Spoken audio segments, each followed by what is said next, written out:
जय श्री राम मित्रों, स्वागत है आपका आपके अपने चैनल स्टोन्स ऑफ लाइफ में। बंधुओं, आज मैं भगवान शिव ने जो पार्वती जी को बताए थे 5 रहस्य, वह मैं आपको बताऊंगा। और इसके अलावा भगवान शंकर जी का वृषभ अवतार किस प्रकार हुआ था वह भी मैं आपको आज बताऊंगा। भगवान शिव ने पार्वती को बताए थे जीवन के ये 5 रहस्य। भगवान शिव ने देवी पार्वती को समय समय पर कई ज्ञान की बातें बताई हैं, जिनमें मनुष्य के सामाजिक जीवन से लेकर पारिवारिक और वैवाहिक जीवन की बातें शामिल हैं। भगवान शिव ने देवी पार्वती को 5 ऐसी बातें बताई थी जो हर मनुष्य के लिए उपयोगी है, जिन्हें जानकर उनका पालन हर किसी को करना चाहिए। क्या है सबसे बड़ा धर्म और सबसे बड़ा पाप? देवी पार्वती के पूछने पर भगवान शिव ने उन्हें मनुष्य जीवन का सबसे बड़ा धर्म और अधर्म मानी जाने वाली बात के बारे में बताया है।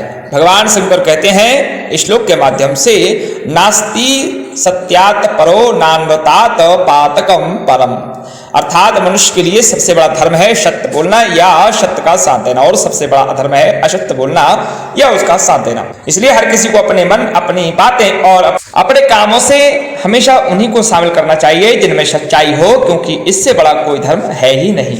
असत्य कहना या किसी भी तरह से झूठ का साथ देना मनुष्य की बर्बादी का कारण बन सकता है। काम करने के साथ इस एक और बात का रखें ध्यान, आत्मसाक्षी भवे नित्यम आत्मनुस्तु शुभे, अर्थात मनुष्य को अपने हर काम का साक्षी यानी गवाह खुद ही बनना चाहिए, चाहे फिर वह अच्छा काम करे या बुरा।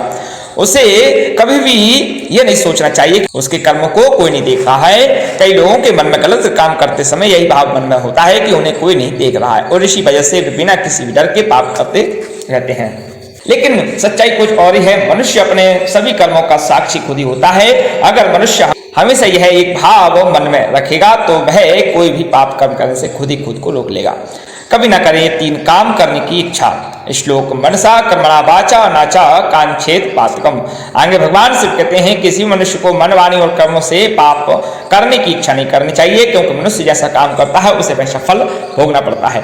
यानी मनुष्य को अपने मन में ऐसी कोई पाप नहीं आने देना चाहिए जो धर्म ग्रंथों के अनुसार पाप मानी जाए। ना अपने मुंह से कोई ऐसी बात निकालनी चाहिए और ना ही ऐसा कोई काम करना चाहिए इससे दूसरों को कोई परेशानी या दुख पहुंचे। पाप कर्म करने से मनुष्य को न सिर्फ जीवित होते हुए इसके परिणाम भोगना पड़ते हैं, बल्कि मरने के बाद नरक में भी यातनाएं झेलना पड़ती है। सफल होने के लिए ध्यान रखें ये बात, संसार में हर मनुष्य को किसी न किसी मनुष्य, वस्तु या परिस्थिति से आसक्ति यानी कि लगाव होता ही है। लगाव और मोह का ऐसा जाल होता है जिससे छूट पाना बहुत ही मुश्किल होता है। इससे छुटकारा पाए बिना मनुष्य की सफलता मुमकिन नहीं होती। इसलिए भगवान शिव ने इससे बचने का एक उपाय बताया है। दोषदर्शी भवेत् तत्र यत्र स्नेहे प्रवर्तते अनिष्टेनावृतं पश्चेत् यथा विप्रं विरज्यते।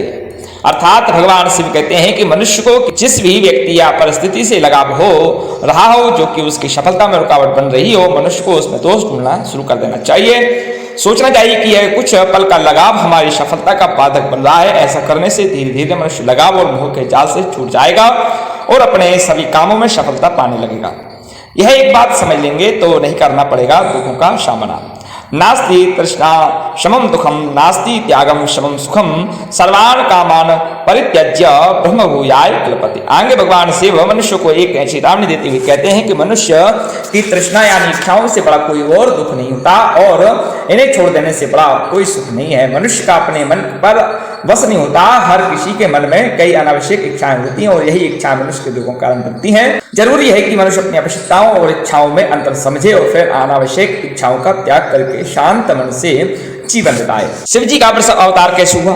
समुद्र मंथन के उपरांत जब अमृत कलश उत्पन्न हुआ तो उसे दैत्यों की नजर से बचाने के लिए श्री हरि ने अपनी माया से बहुत सारी अप्सराओं की सजना की। दैत्य अप्सराओं को देखते ही उन पर मोहित हो गए। उन्होंने जबरन उठाकर पाताल लोक ले गए। उन्हें वहां बंदी बनाकर अमृत कलश को पाने के लिए वापस आए तो समस्त देव अमृत का सेवन कर चुके थे। जब दैत्यों को इस घटना का पता चला तो उन्होंने पुनः देवताओं पर चढ़ाई कर दी, लेकिन अमृत पीने से देवता अजर अमर हो चुके थे। अतः दैत्यों को हार का सामना करना पड़ा। स्वयं को सुरक्षित करने के लिए वह पाताल की ओर भागने लगे। दैत्यों के संहार की मनसा लिए हुए श्री हरि विष्णु उनके पीछे पीछे पाताल जा पहुंचे और वहां समस्त दैत्यों का विनाश कर दिया। दैत्यों का नाश होते ही अप्सरा मुक्त हो गई। जब उन्होंने मनमोहिनी मूर्त वाले श्री विष्णु को देखा तो उन पर आसक्त हो गई और उन्होंने भगवान शिव से श्री हरि विष्णु को उनका स्वामी बन जाने का वरदान मांगा। अपने भक्तों की इच्छा पूरी करने के लिए भगवान शिव सदैव तत्पर रहते हैं। अतः उन्होंने अपनी माया से श्री विष्णु को अपने सभी धर्म व कर्तव्यों को भूल अप्सराओं के साथ पाताल लोक में रहने के लिए कहा। श्री हरि विष्णु पाताल लोक में निवास करने लगे। उन्हें अप्सराओं से कुछ पुत्रों की प्राप्ति भी हुई, लेकिन वह पुत्र राक्षसी प्रवृत्ति के थे। अपने क्रूरता के बल पर श्री हरि विष्णु के इन पुत्रों ने तीनों लोकों में कोहराम मचा दिया। उनके अत्याचारों से परेशान होकर सभी देवतागण भगवान शिव के समक्ष प्रस्तुत हुए और उनसे श्री हरि विष्णु के पुत्रों का श्रृंगार करने की प्रार्थना की। देवताओं को विष्णु पुत्रों के आतंक से मुक्त करवाने के लिए भगवान शिव एक बैल यानी कि वृषभ के रूप में पाताल लोक पहुंचे और वहां जाकर भगवान विष्णु के सभी पुत्रों का श्रृंगार कर डाला। तभी श्री विष्णु आए, अपने वंश का नाश हुआ देख वह क्रोध हो उठे और भगवान शिव रूपी वृषभ पर आक्रमण कर दिया, लेकिन उनके सभी बाल निष्फल हो गए। मान्यता है कि शिव व विष्णु शंकर नारायण का रूप थे, इसलिए बहुत समय तक युद्ध चलने के उपरांत भी दोनों में से किसी को भी ना तो हानि हुई और ना ही कोई लाभ। अंत में जिन अप्सराओं ने श्री हरि विष्णु को अपने वरदान में बांध रखा था उन्होंने उन्हें मुक्त कर दिया। इस घटना के बाद जब श्री हरि विष्णु को इस घटना का बोध हुआ तो उन्होंने भगवान शिव की स्तुति की। भगवान शिव के कहने पर श्री हरि विष्णु लोक को लौट गए। जाने से पूर्व वह अपना सुदर्शन चक्र पाताल लोक में ही छोड़ गए। जब वह विष्णु लोक पहुंचे तो वहां उन्हें भगवान शिव द्वारा एक और सुदर्शन चक्र की प्राप्ति हुई।